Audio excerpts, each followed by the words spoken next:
Je passe au cinquième argument. Pourquoi le Mali nous intéresse-t-il?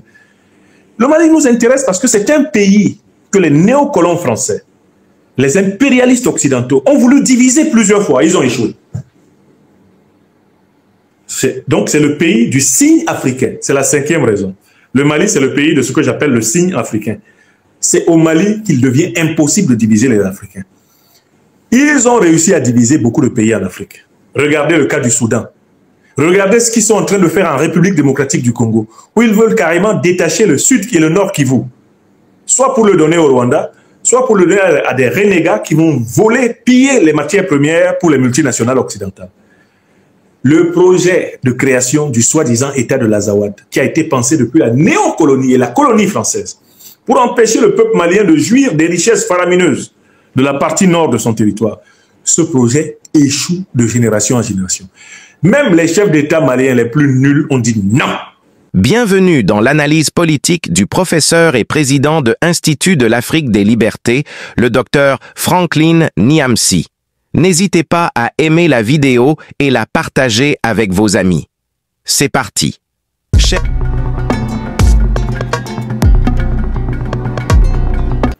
Je voudrais entretenir les Maliennes et les Maliens, et plus amplement les Africaines et les Africains sur l'importance géopolitique et géostratégique du Mali. Ce médaillon que je porte n'est pas porté par hasard. C'est pour rappeler aux Africaines et aux Africains de cette époque l'importance de la dynamique politique qui est en cours ici, au Mali. Dans ce pays de plus d'1 241 000 km², se jouent des événements décisifs pour tout le continent africain et ses 30 millions de kilomètres carrés. Ici, au Mali, se trouve le laboratoire de l'émancipation africaine de ce 21e siècle. De telle façon que observer prudemment, patiemment, l'actualité politique malienne, nationale et internationale, c'est apprendre, littéralement comme dans une université à ciel ouvert, ce qui va se passer dans tout le reste du continent africain. Le Mali est le test, le Mali est le laboratoire, le Mali est le lieu où le précipité rouge brique de la politique africaine, stimulée par la liqueur de Féline de l'histoire, eh bien, se montre dans ses formes les plus nettes. Qui étudie l'histoire du Mali rattrape son ignorance en histoire de l'Afrique. Il y a 7 raisons, je dis bien 7 raisons, pour lesquelles, je dis bien 7, il y a 7 raisons pour lesquelles le Mali est d'une importance géopolitique et géostratégique pour toute l'Afrique. Que ce soit l'Afrique australe, l'Afrique du Nord, l'Afrique de l'Ouest, l'Afrique centrale ou l'Afrique du Sud, le Mali est extrêmement important. Observer le Mali, c'est littéralement s'imprégner des grands enjeux de la politique africaine aujourd'hui. Alors, je vous invite à donner cette émission le plus largement possible autour de vous. Vous n'avez pas le droit de la garder pour vous-même. Afin de comprendre la fonction de la politique malienne dans la politique africaine en ce siècle, en 7 arguments faciles à comprendre et que je m'efforcerai de traduire en anglais et dans ma langue africaine la mieux maîtrisée, le Bassa Bantou. Quitte pour chacune et chacun d'entre vous à traduire en Bambara, à traduire en Djoula, à traduire en Wolof, à traduire en Lingala, à traduire en Bamileke, en Hausa, en Fulbe, en Djerma, à traduire en Yoruba, en Douala, en Lari, traduire en Sango, traduire en arabe quoi, ce que vous aurez entendu ici.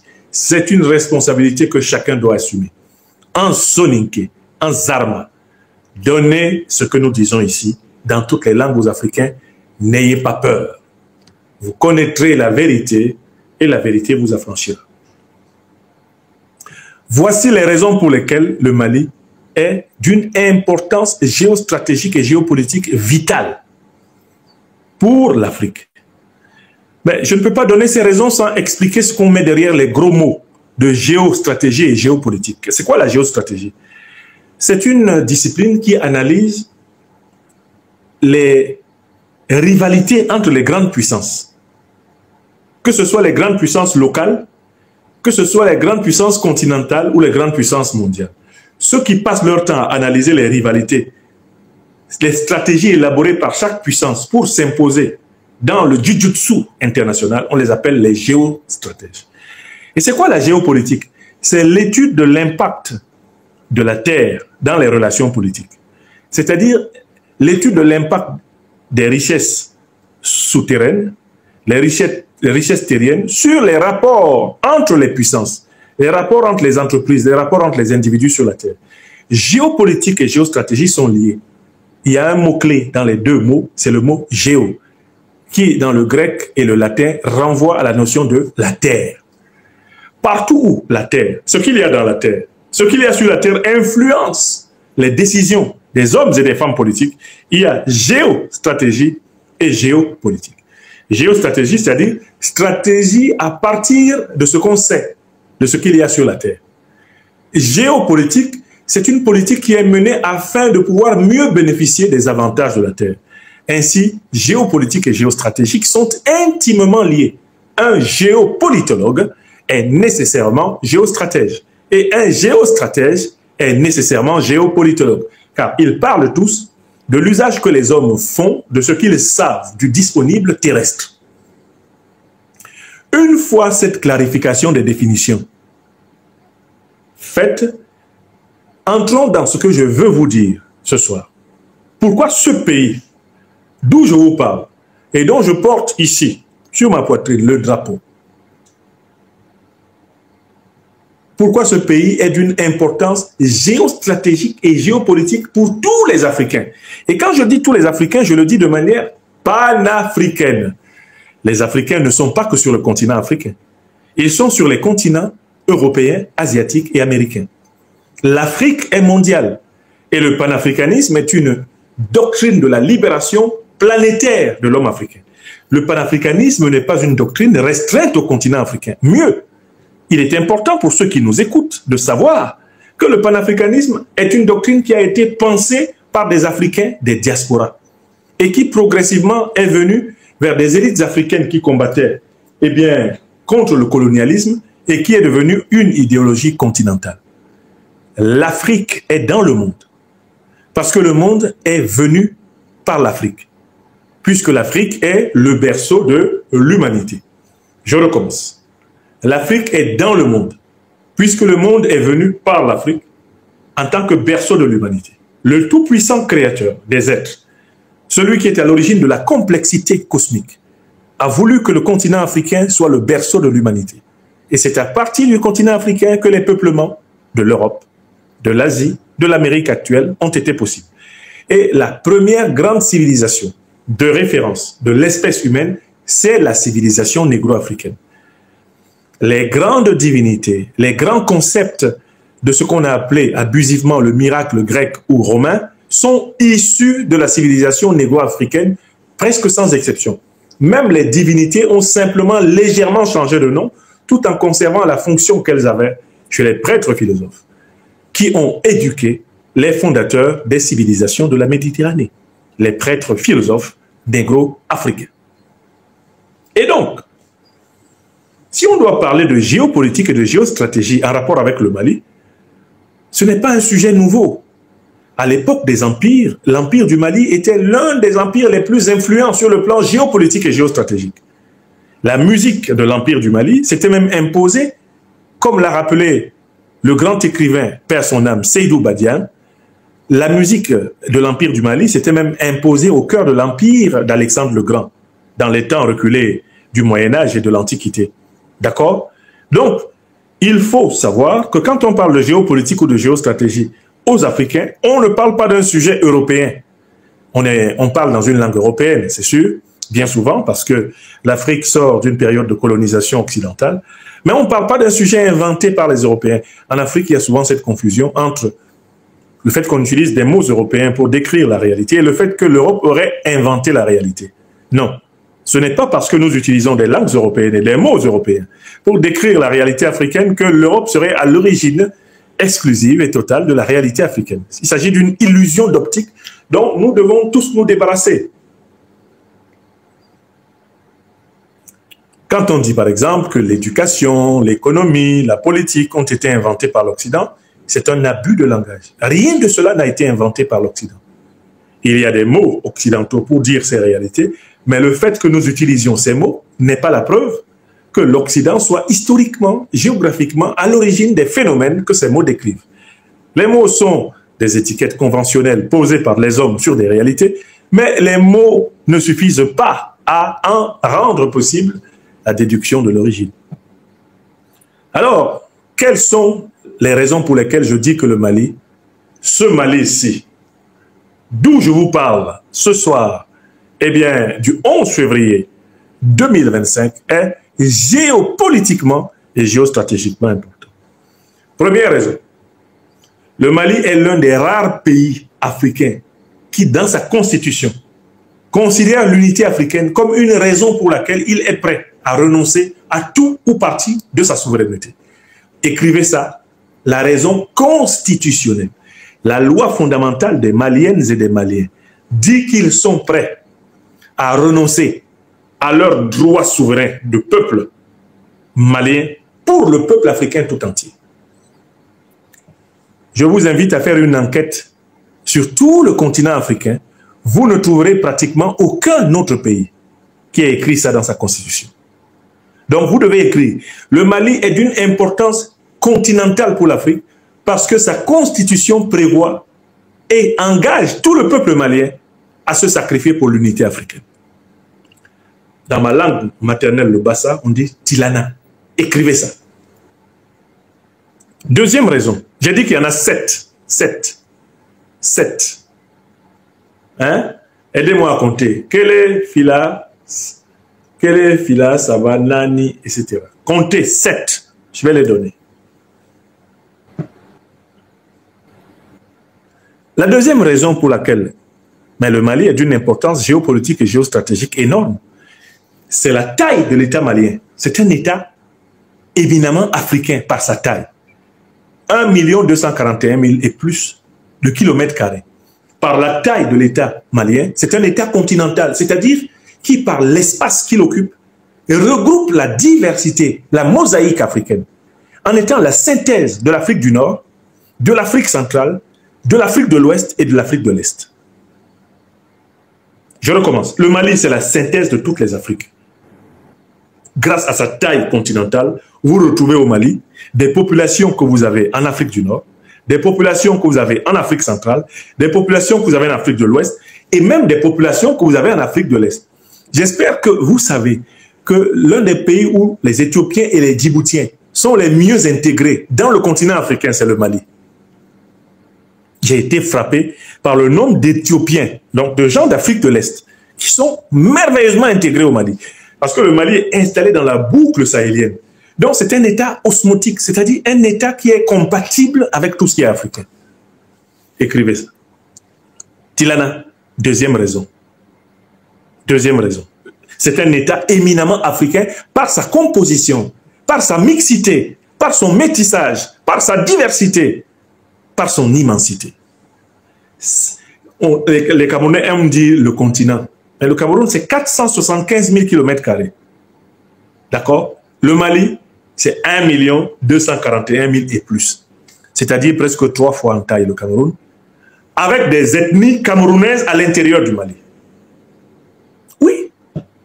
J'espère que vous savez que les Peuls camerounais, ils ont leur équivalent au Mali. J'espère que vous savez qu'il y a les Peuls maliens, comme il y a des Peuls camerounais. Il y a des ethnies camerounaises qui sont maliennes. J'espère que vous savez que les Arabes du nord de l'Afrique sont maliens pour beaucoup d'entre eux. Que les Touaregs qu'on retrouve dans plusieurs peuples d'Afrique sont maliens pour beaucoup d'entre eux. J'espère que vous savez que les Dogons, qui ont un lien intime, par exemple, avec la civilisation des Sénoufos, et du Mali et du Burkina Faso et de la Côte d'Ivoire, ils sont maliens. Les Bambara, qui sont la racine du peuple malinké, j'espère que vous savez que c'est eux qu'on retrouve en Guinée, c'est eux qu'on retrouve en Côte d'Ivoire, c'est eux qu'on retrouve au Burkina Faso, c'est eux qu'on retrouve, et même jusqu'au cœur du Cameroun. Donc la deuxième raison, c'est l'extraordinaire diversité du pays. C'est un pays africain. Un Africain n'est jamais perdu au Mali. Parce qu'il trouve toujours au Mali quelque chose qui lui rappelle chez lui. Écrivez ça. Écrivez ça. On passe à la troisième raison. J'ai dit il y en a 7. 7. Troisième raison. Pourquoi le Mali est d'une importance géopolitique et géostratégique vitale pour les Africains. Mais écoutez, c'est un pays qui a réussi, malgré tout ce qui lui est arrivé, à conserver ses langues nationales. C'est un pays qui a réussi, malgré tout, à conserver ses langues nationales. Écoutez-moi bien. Au Mali, toute Malienne, tout Malien parle d'abord couramment une langue malienne, avant de parler couramment le français ou toute autre langue non africaine. Ils parlent une langue malienne. Et la langue malienne la plus répandue parmi tous les Maliens, du nord au sud, de l'est à l'ouest, en passant par le centre, bien sûr, c'est le Bambara. C'est l'un des rares pays africains qui, malgré les vagues négrières, colonialistes et néocolonialistes, conserve son identité linguistique. Du plus haut sommet de l'État à la chaumière, de la paysanne. Donc, vous devrez noter que c'est un peuple qui a gardé ses racines. Vous m'écoutez bien? Et Amawa, c'est un peuple qui a gardé ses racines. Et pour garder ses racines, il a gardé sa langue. Il a gardé sa langue. Il a gardé ses langues. Toute Malienne et tout Malien peuvent toujours vous dire n'importe quoi dans une langue étrangère et en malien. Et ça, c'est quelque chose de précieux pour l'Afrique. Ce pays est précieux pour l'Afrique parce qu'il montre que, malgré tout ce que nous avons subi, nous pouvons parfaitement demeurer culturellement nous-mêmes. Troisième raison. J'ai dit qu'il y avait 7 raisons. On avance. 4e raison, numéro 4. Et j'espère qu'il y a des gens qui notent ce que je suis en train de dire. Et il faut chercher des pays qui remplissent ces conditions. La 4e raison pour laquelle le Mali est important d'un point de vue géopolitique et géostratégique pour toutes les Africaines et pour tous les Africains, eh bien, c'est que le Mali est un pays qui a ceci de particulier. Il a constamment été à l'initiative des plus grandes opérations de rassemblement des Africains. Je recommence. Ici, là, au Mali, à Bamako, cette capitale a une particularité. La plupart des grandes initiatives pour rassembler les Africains, c'est ici qu'elles ont commencé. C'est une terre des commencements, une terre de création. C'est une terre qui a le don d'être le lieu où ça commence. Où ce qu'il y a de grand pour les Africains commence. La terre des origines, la terre des commencements. 4e argument. Quand vous cherchez, vous étudiez l'histoire de la CEDEAO, vous trouvez le Mali. Du grand Modibo Keïta. À la pensée. Longtemps avant qu'il perde le pouvoir, il était au cœur de la théorie. Quand vous cherchez l'histoire du RDA, Rassemblement démocratique africain, vous trouvez le Mali. D'accord? Quand vous cherchez l'histoire de la recherche, de la construction de l'État fédéral, l'État unitaire africain, vous trouvez le Mali. La trace est dans sa constitution. Quand vous voulez chercher l'histoire de la naissance, de l'alliance des États du Sahel, au commencement, était le Mali. C'est le pays des commencements. Écrivez ça. 4e raison, le pays des commencements. Quand les Africains veulent commencer, ils commencent ici. Ce pays est donc une fonction archéologique. Arché, dans la langue grecque, veut dire le principe, ce qui est premier, les origines. L'arché. En effet, seul un pays qui conserve ses racines peut être à l'origine de la création. Un pays déraciné ne peut pas être à l'origine de la création. C'est parce que le Mali n'est pas déraciné que quand les Africains veulent créer, ils viennent ici. Je comprends pourquoi, quand j'ai voulu créer l'Institut de l'Afrique des libertés, j'ai dit qu'il fallait que ce soit une association malienne. J'ai dit que c'est au Mali qu'il fallait créer cela. D'accord? Donc, vous notez le 4e argument, le Mali, c'est la terre des origines. Écrivez ça. Écrivez. Tout ce que je dis, si c'est faux, vous venez avec une contradiction, vous prouvez que non, ce n'est pas vrai. Je passe au 5e argument. Pourquoi le Mali nous intéresse-t-il? Le Mali nous intéresse parce que c'est un pays que les néocolons français, les impérialistes occidentaux ont voulu diviser plusieurs fois. Ils ont échoué. Donc c'est le pays du signe africain. C'est la 5e raison. Le Mali, c'est le pays de ce que j'appelle le signe africain. C'est au Mali qu'il devient impossible de diviser les Africains. Ils ont réussi à diviser beaucoup de pays en Afrique. Regardez le cas du Soudan. Regardez ce qu'ils sont en train de faire en République démocratique du Congo, où ils veulent carrément détacher le Sud et le Nord Kivu, soit pour le donner au Rwanda, soit pour le donner à des renégats qui vont voler, piller les matières premières pour les multinationales occidentales. Le projet de création du soi-disant État de l'Azawad, qui a été pensé depuis la néocolonie et la colonie française, pour empêcher le peuple malien de jouir des richesses faramineuses de la partie nord de son territoire. Ce projet échoue de génération en génération. Même les chefs d'État maliens les plus nuls ont dit non à ce projet. Écrivez. Le pays qui résiste à la stratégie divisive du néocolonialisme français et de l'impérialisme occidental. C'est le pays qui a dit non. Vous n'allez pas nous couper en deux, ni en trois, ni en rien. Un seul peuple, un seul but, une seule foi. Donc, les Africains, les pays africains qui sont l'objet de stratégies divisives, instrumentalisées par le néocolonialisme et l'impérialisme étranger. Ces pays peuvent, en étudiant la résilience malienne contre les stratégies divisives, renforcer leur puissance. Vous êtes d'accord avec moi? Vous avez la 5e raison? Ok, 5e raison, Tilana, écrivez ça. Le pays qui a contrecarré toutes les stratégies divisives du néocolonialisme et l'impérialisme. Ils n'ont pas réussi à créer un Mali du Nord, soi-disant Nord-Mali, Sud-Mali. Impossible. Ils ont essayé ça même quand l'État malien était pratiquement effondré. Il y a toujours eu quelque chose dans ce peuple qui a réussi à dire non. Et ceux qui ont réussi à dire non sont des Maliens de toutes les parties du Mali. Le non, là, ce n'est pas un non du Sud qui serait opposable à un oui ou à un pseudo-oui du Nord. Non! Il y a des Maliens de toutes origines, de toute extraction ethnique, religieuse, régionale, qui se sont coalisés pour dire impossible. On ne divise pas le Mali. Je voudrais saluer ici le gouverneur de Kidal, le général qui dirige Kidal aujourd'hui et qui est un soldat courageux et qui symbolise ce refus de la division malienne. Bon. J'étais à la 5e raison. Je viens à l'avant-dernière raison pour laquelle ce pays est géopolitique et géostratégique. C'est un pays qui a posé de sérieux problèmes sur le plan médiatique à la domination néocoloniale française et occidentale. C'est un pays qui a gagné des batailles médiatiques contre les plus grands médias français et occidentaux. C'est du jamais vu. Tout au long des 20e et 21e siècles, la plupart des pays africains perdaient les batailles médiatiques. Les batailles médiatiques contre les grandes puissances occidentales. Dès qu'on avait commencé à allumer un régime africain sur RFI, France 24, TV5, Paris Match, Jeune Afrique, Le Monde, Le Parisien, on était tombé sur un régime à bras raccourcis sur BBC, CNN, La Voix de l'Amérique, la Deutsche Welle.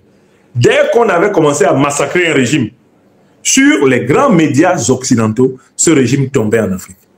Le Mali est le premier à avoir montré qu'ils peuvent dire tout ce qu'ils veulent. Le mental de notre peuple est contrôlé par ceux que notre peuple reconnaît comme l'aimant véritablement. Notre peuple n'écoute que ceux qui l'aiment. Et il n'écoute plus les cyniques qui cultivent le syndrome de Stockholm dans les masses populaires. Le Mali, c'est le pays qui a administré une défaite médiatique à la France-Afrique, à l'Eurafrique, à l'Occidentalo-Afrique, mais une défaite médiatique à tous les niveaux. D'abord au niveau des opinions africaines et par la suite au niveau même du contrôle des idées qui circulent dans le rayonnement international. Vous êtes d'accord avec moi? Bon, on vient à la 7e raison. Le Mali est le pays qui a ouvert, 7e raison, le Mali est le pays qui a ouvert le renouvellement et le changement des grandes alliances géopolitiques et géostratégiques du monde. C'est le pays qui a réussi à faire que la Chine, la Russie, l'Iran, entre autres, contrecarrent les volontés de guerre de la France de l'Union européenne et de l'OTAN. Le Mali est le pays qui a créé une situation géopolitique et géostratégique dans laquelle la France n'était plus en capacité d'agresser militairement un pays africain. Le Mali a empêché, il a ouvert le chemin pour bloquer la possibilité d'une expérience du style libyen. Comme vous le savez, c'est parce que le Mali a dit à l'armée française de quitter son sol, et avec efficacité, que tous les autres y ont cru. Mais les Burkinabés, avant que l'armée malienne, les autorités maliennes n'aient délogé l'armée française, n'y croyaient pas. Ce n'était pas possible. Moi, je connais des gens qui m'ont dit à Paris, à Berlin, à Bruxelles, à Washington même, lors de conférences, mais professeur, vous êtes un rêveur.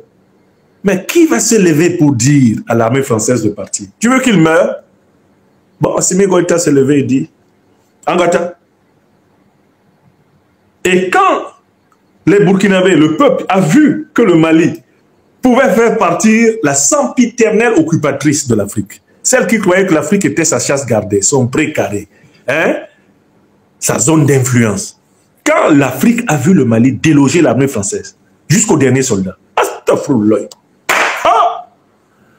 les Africains sont aussi à dire, Chers téléspectateurs, vous avez été les témoins privilégiés de cette analyse politique profonde et inspirante avec le docteur Franklin Nyamsi. Maintenant, c'est à vous. Réagissez en commentaire, partagez vos réflexions et vos idées. Si cette vidéo vous a éclairé, n'hésitez pas à l'aimer et à la partager avec vos amis. Ensemble, nous construisons l'Afrique de demain.